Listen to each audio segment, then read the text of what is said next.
Bonjour et bienvenue sur le podcast des Bazars de la Santé, le podcast des boîtes à zen et à ressources destinées aux acteurs de santé pour parler de votre santé et de votre vulnérabilité sans tabou et avec des bonnes ondes. Je suis Candice Delbé-Dupart, je suis chirurgien, coach, formatrice en soft skills en santé et j'ai envie de vous faire partager sur ce podcast des ressources pratiques et efficaces pour mieux prendre soin de ceux qui aident les autres au quotidien. Belle écoute à tous. Bonjour et bienvenue dans cet épisode 4 du podcast Les Bazars de la Santé, s'outiller face au stress, notre urgence absolue. J'ai fait une petite pause de 3 semaines avant de vous revoir et de reprendre l'antenne, car j'avais besoin de voir comment vous vous empariez du podcast, quelles étaient vos habitudes d'écoute et d'avoir vos retours. Après 1000 écoutes en 6 semaines, je considère que ce podcast a fait son job. Il sème des graines qu'on va laisser infuser avant de voir les premiers bourgeons sortir. Avec vos retours, j'ai donc décidé de passer à un épisode tous les 15 jours. Le temps de vous laisser diffuser autour de vous l'épisode. Et pour moi, d'incarner mon modèle sans surchauffe. Je veux aussi pouvoir déléguer son montage d'ici peu. Et j'ai aussi le plaisir de vous annoncer qu'il a intégré MedCheck Studio, qui reprend de très nombreux podcasts liés à la santé. Je suis donc infiniment ravie de vous retrouver aujourd'hui pour parler de stress.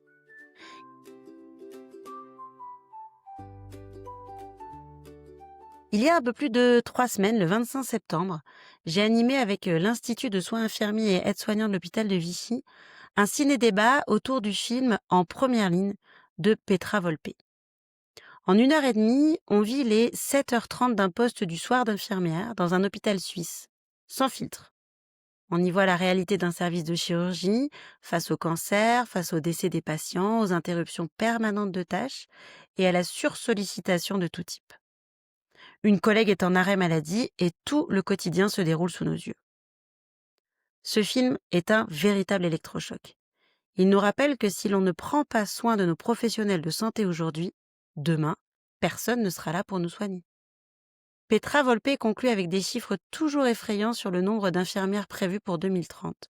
Je refuse que l'on perde la moitié de nos effectifs paramédicaux sans rien faire. Et chez les bazars de la santé, on adore l'idée que si la prise de conscience se fait maintenant, on pourra peut-être faire mentir ces chiffres. Mais pour cela, cette prise de conscience doit être globale. Nous, acteurs de santé et de terrain, comme la population générale et les décideurs, devons comprendre ce qui se joue actuellement. Face à ces étudiants en santé ainsi qu'à leurs formateurs et leurs instructeurs, j'avais à cœur de leur partager ce que j'avais vu moi dans le film. J'y avais vu son humanité, l'humanité de Floria. Cette merveilleuse infirmière incarne ce qui fait toute la beauté de nos métiers. Elle s'assoit à côté des patients déments et leur chante des chansons pour les rassurer. Elle rit avec sa collègue pour faire baisser la pression. Elle pleure lorsqu'elle en a besoin. Elle trouve du sens en accompagnant une patiente pour sa dernière toilette ou en donnant des sucettes aux enfants d'une jeune patiente en soins palliatifs. J'ai voulu leur dire ça. Ce métier est beau dans cette connexion à l'être humain. L'intelligence artificielle pourra remplacer une partie des aspects techniques de nos métiers, mais jamais l'humain. Et c'est là que nous retrouvons du sens. C'est là que nous saurons faire évoluer nos métiers. Mais le virage est dur, et c'est ce qui se passe en ce moment.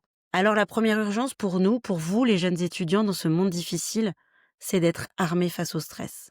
Le stress est majeur, il s'aggrave globalement dans la population générale, mais encore plus chez les acteurs de santé. Et c'est ce qui rend malade. Il détériore notre santé mentale, mais aussi notre santé physique, et impacte également notre santé sociale, puisque de temps en temps, ça amène jusqu'à nous isoler. Alors cet épisode, il est là pour parler de stress. Je vais, comme toujours, vous secouer un peu avec les chiffres récents et surtout vous donner des pistes simples, pragmatiques et concrètes à tester, voire à mettre en œuvre chaque jour. Je vous rappelle que nous sommes des boîtes à zen et à ressources de la santé. Toutes les ressources dont on va parler ne peuvent pas convenir à chacun, mais elles méritent d'être diffusées, connues et essayées. Car pour diminuer le stress et ne pas se laisser submerger, il faut s'entraîner, comme on s'entraînerait à un sport, pour que chaque jour, notre niveau de stress puisse diminuer un peu plus. C'est ça qu'on appelle la psychoéducation.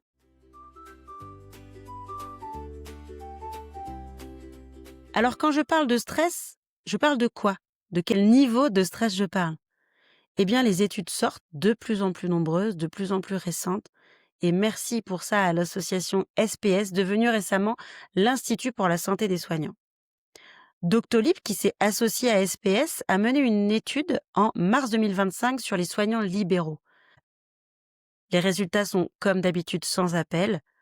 49% présentent un niveau critique d'épuisement professionnel, 18% ont un diagnostic formel de burn-out, 19% souffrent de dépression, 60% ressentent une fatigue générale liée au stress quasi permanent, 40% déclarent subir des agressions verbales, et parmi eux, ce sont les médecins généralistes et les chirurgiens dentistes les plus touchés par le burn-out critique en libéral. Chez nos étudiants en santé, les choses s'aggravent encore plus. Je vous donne ici quelques chiffres, mais il y en aurait des centaines à vous donner. 43% des étudiants en première année de PASS-LAS déclarent un stress intense plusieurs fois par jour. 61% des étudiants infirmiers disent que leur santé mentale s'est dégradée depuis le début de leur formation. 52% des étudiants de deuxième année de médecine présentent des symptômes anxieux et 21% déclarent avoir des idées suicidaires. Alors on peut continuer à faire comme si ces chiffres n'existaient pas. Je peux continuer à écouter une partie de la génération juste au-dessus de nous, qui nous dit « mais le stress a toujours existé, qu'on arrivait à le gérer avant, que c'est un problème générationnel ». Là, j'ai envie de répondre à ceux qui font partie de cette génération juste au-dessus et que je respecte infiniment. En chirurgie notamment, c'est mon domaine de prédilection. Je vais vous donner des exemples. Je vais leur rappeler qu'à leur époque, et c'était il n'y a pas si longtemps, il y a encore 30 ans de ça, ils opéraient les patients au fil de l'eau. Il n'y avait pas de programmation au bloc opératoire. Il n'y avait donc jamais de problème de manque de lits, d'infirmières manquantes, de salles de bloc saturées. Il n'y avait jamais de pénurie de matériel, de médicaments. Il n'y avait pas d'agression sociétale permanente, ni cette perte de respect ou de reconnaissance de nos métiers, et encore moins de remise en question de nos savoirs par l'intelligence artificielle. Il n'y avait pas un an d'attente pour recevoir les patients. Et surtout, il n'y avait pas cette informatisation à outrance qui fait naître un mot à part entière, le technostress. Il n'y avait pas non plus ces process à rallonge, ces couches administratives qui alourdissent le quotidien et rajoutent du stress à chaque étape. À cette génération-là, qui n'a pas envie d'entendre que le stress est en train d'abîmer foncièrement nos santé, j'ai envie de dire, malheureusement, ce n'est pas notre métier de soignant, en tout cas pas l'acte de soigner ou de prendre soin qui est la cause principale de notre stress. Le premier stress, c'est le système lui-même. Il vient de ce système malade qui exerce une pression d'enfer sur chacun de nous et qui, au final, nous rend malades à notre tour. Et c'est ce que j'ai dit à mes petits étudiants et étudiantes infirmières il y a 3 semaines. Je n'ai pas les cordons de la bourse, je n'ai pas les cordons politiques pour changer ce système malade. Mais ce dont je suis intimement convaincue, c'est qu'il faut vous donner et nous donner les armes, entre guillemets, pour gérer ce stress au quotidien et c'est une urgence absolue.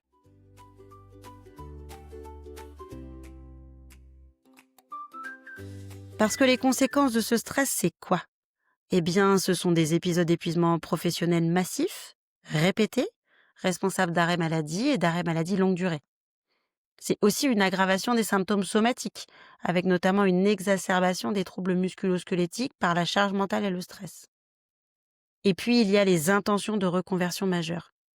Certaines études vont jusqu'à 71% d'intentions de reconversion chez les soignants de première ligne. Sur les reconversions effectives, les statistiques publiques de l'adresse montrent que près d'une infirmière hospitalière sur 2 a quitté l'hôpital après 10 ans d'exercice. Il n'y a jamais eu autant d'applications et d'entreprises dédiées à la reconversion des infirmières et des médecins. C'est un signe fort, ça, quand même. Infirmière reconversion, Med reconversion, Charlotte K. Je vous mettrai les liens dans les notes de l'épisode. Pas parce que j'ai envie que vous vous reconvertissiez, très loin de moi cette idée. Mais parce que j'ai eu une petite dose d'espoir. En effet, en échangeant lundi avec Julien Bernard d'Archimède Carrière Médicale, il m'a expliqué que 80% des personnes qui passent par ces accompagnements ne changent finalement pas de métier, mais changent de lieu et de modèle d'exercice pour un environnement plus adapté à eux, à leurs besoins, à leur fonctionnement. Et ça me convainc profondément que se former aux compétences psychosociales, notamment à la connaissance de soi, à l'intelligence émotionnelle et la communication, c'est essentiel. Parce que mieux on connaît son fonctionnement, ce dont on a besoin, plus on trouve des postes adaptés à nos fonctionnements et à nos compétences techniques. Et ça, c'est ma première petite lueur d'espoir du jour dans cet épisode.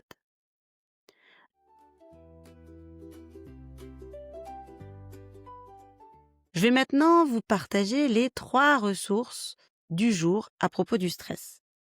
La première ressource, ce sera des outils rapides, pragmatiques et gratuits de gestion du stress en quelques minutes. En deuxième ressource, ce sera un partage d'expériences autour de l'interruption de tâches qui augmente le stress au quotidien. Et en troisième ressource, ce sera une proposition des facteurs humains en santé sur le briefing et débriefing de journée. Alors, pour les techniques rapides et validées de gestion du stress, je vous mettrai d'ailleurs pour chacune de ces techniques des liens pour aller les exploiter. Je vais commencer par la cohérence cardiaque. Le principe est simple. C'est faire 6 respirations complètes par minute pendant 5 minutes 3 fois par jour. Le bon rythme, c'est donc d'inspirer pendant 5 secondes et d'expirer pendant 5 secondes, ce qui fait 6 cycles respiratoires par minute. Ce rythme, qui n'est pas un rythme naturel, régule le système nerveux autonome, baisse le cortisol, améliore le sommeil et la récupération. Il y a beaucoup de guides en ligne et d'applications gratuites. Je vous en propose plusieurs ici, Respire Relax, Petit Bambou dans sa version cohérence cardiaque.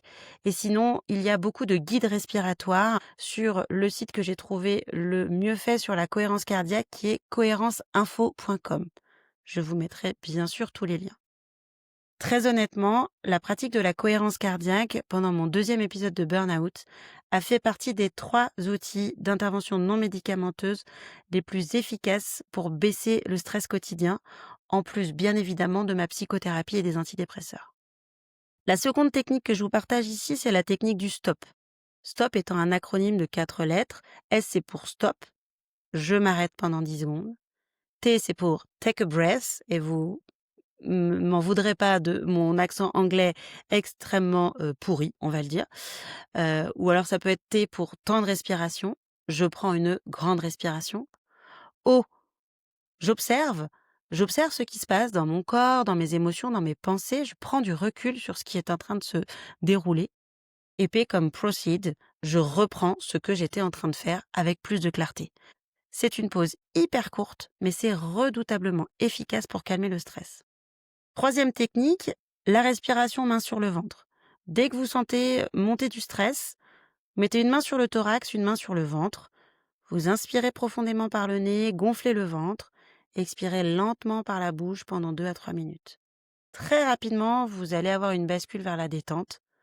Je vais être très honnête, ça m'arrive de le faire dans l'ascenseur par exemple avant de monter au bloc opératoire. Autre outil, la méditation de pleine conscience. Les études ne laissent maintenant plus de doute. On sait que la méditation de pleine conscience réduit efficacement le stress. Il existe de nombreuses applis de méditation guidée. Moi, pour ma part, j'utilise Calm, qui propose chaque jour une séance guidée différente de 10 à 14 minutes avec une citation inspirante. Je la pratique après mon flot de pensée. C'est la dernière technique que je vous partageais juste après. Le flot de pensée, je l'ai découvert grâce au podcast et au coaching Change ma vie de Clotilde Dussoulier dont je vous ai déjà parlé. Le principe, c'est pendant 5 minutes, plutôt en début de journée, chronomètre en main, j'écris tout ce qui me passe par la tête. C'est surtout pas une to-do list, mais je me pose sur le papier toutes les pensées, parasites ou non, qui encombrent mon mental. Pourquoi ? Parce que je vous le rappelle ou je vous l'apprends, un cerveau humain génère entre 50 000 et 70 000 pensées par jour, dont 80% sont négatives et 80 à 90% d'entre elles sont les mêmes que la veille. Alors Clotilde Dussoulier le dit très bien, nous ne sommes pas nos pensées. Donc cet exercice, ça aide à prendre de la distance sur nos pensées, désengorger la charge mentale et retrouver de la clarté et baisser le stress et l'anxiété. C'est gratuit, ça demande une feuille, un stylo et 5 minutes et c'est particulièrement efficace. Voilà pour les 5 outils que je vous ai donnés en première ressource de façon pratique, efficace, gratuite et rapide, 5 minutes, pour baisser le stress. La deuxième ressource que j'ai envie de partager avec vous, c'est sur l'interruption de tâches. Cette ressource, elle m'est venue lors du débat du film de Petra Volpe en première ligne, parce que avec les étudiants, en regardant ce film, chaque décroché de téléphone ajoutait pour ma part une dose de stress supplémentaire. Je le vivais dans mes tripes, il n'y a pas d'autre mot, avec Floria. Sur le site de l'ANAP, l'Agence nationale d'appui à la performance des établissements de santé et médico-sociaux. C'est un peu long, retenez ANAP. Je vous mettrai aussi le lien, bien évidemment, pour y aller. Vous trouverez plein d'initiatives innovantes pour le partage de bonnes pratiques. Et il y a notamment des partages sur l'interruption de tâches. Voilà l'exemple inspirant que je vous partage ici. L'hôpital d'instruction des armées de Percy ont mis en place des brassards ne pas déranger. Ils le portent sur des temps donnés dans la journée et c'est un dispositif qui offre donc une bulle de concentration pendant les tâches critiques. Le résultat, eh bien, le travail est plus sécurisé, il y a une meilleure qualité de vie au travail, un meilleur bien-être soignant et tout ça à faible coût. Bien sûr, il faut adapter ces dispositifs au contexte, par exemple pour la réanimation, le bloc opératoire, et puis il faut communiquer clairement sur ce qu'implique le port du brassard et former les équipes et les patients à cette reconnaissance mutuelle. Ça paraît un petit geste, mais ça a vraiment fait déjà preuve de son efficacité, et puis c'est un grand pas pour diminuer le stress collectif. Je vous mettrai bien sûr aussi le lien vers la nappe et ce dispositif pour voir comment ils l'ont mis en place. La dernière ressource que j'ai envie de vous partager ici, sur la gestion du stress, c'est pour moi la place de la parole, planifiée. Je vais donc, vous partager ce que j'ai évoqué avec les étudiants lors du visionnage du film.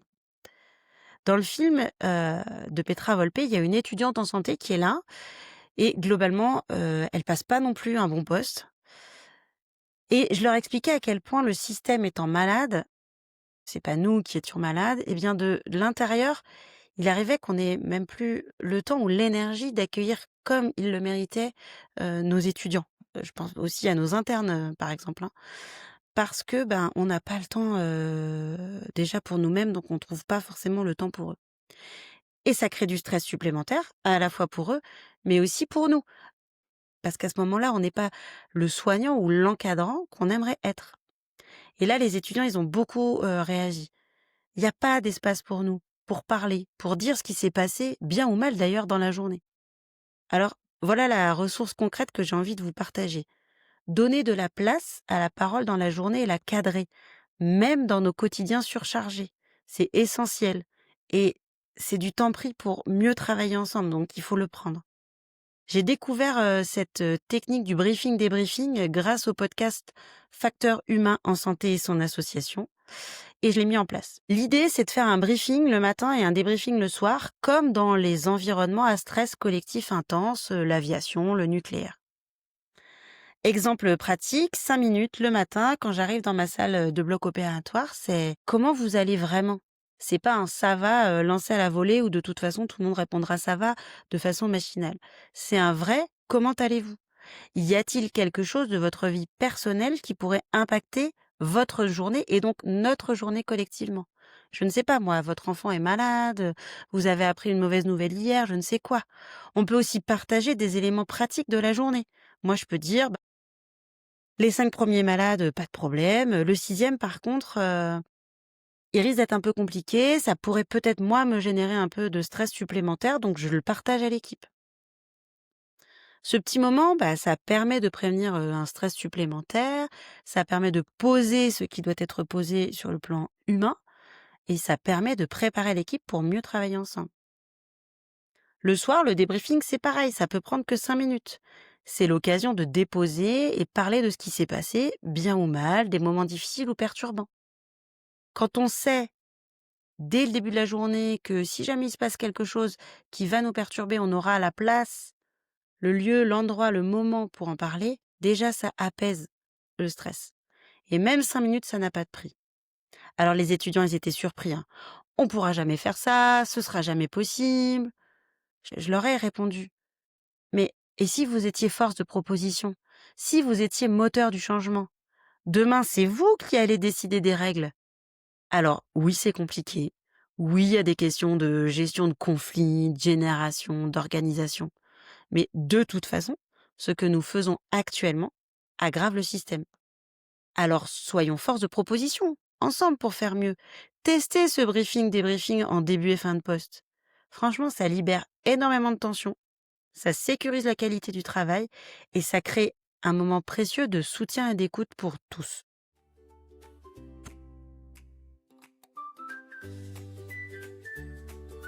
Pour conclure, j'ai envie d'adresser un message à tous les décideurs, aux doyens de faculté, aux établissements de formation, aux établissements de soins, aux établissements médico-sociaux. La prise de conscience, elle doit se faire dès le démarrage.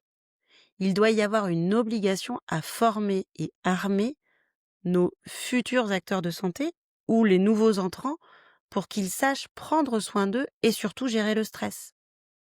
Et bien sûr, cette dimension doit aussi trouver sa place dans les formations médicales et paramédicales continues.